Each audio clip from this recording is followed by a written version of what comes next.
Brother, నేను బైబిల్‌లోంచి కొన్ని వచనాలు చదివి, వాటి నుండే కొన్ని చిన్న చిన్న ప్రశ్నలు అడుగుతాను. సమాధానం చెప్తారా?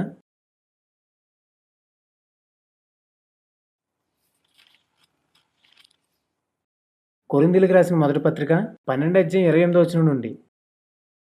మరియు దేవుడు సంఘంలో మొదట కొందరిని అపొస్తలుగాను, పిమ్మట కొందరిని ప్రవక్తలుగాను, పిమ్మట కొందరిని బోధకులుగాను, అటు పిమ్మట కొందరిని అద్భుతములు చేయువారిని గాను, తరువాత కొందరిని స్వస్థపరచు కృపావరములు గలవారుగాను, కొందరిని ఉపకారములు చేయువారుగాను, కొందరిని ప్రభుత్వములు చేయువారిని గాను, కొందరిని నానా భాషలు మాట్లాడువారుగాను నియమించెను. ఇప్పుడు ఇందులోంచి కొన్ని ప్రశ్నలు అడుగుతాను. అందరూ అపొస్తలులా?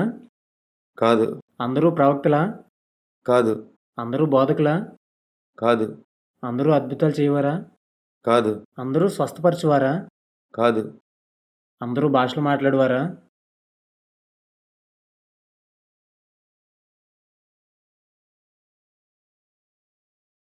కాదు.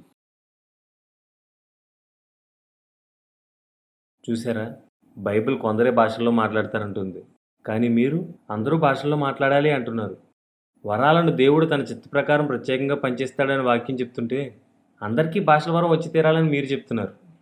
మీ డాక్ట్రిన్ బైబిల్కి వ్యతిరేకంగా కనిపిస్తుంది బ్రదర్.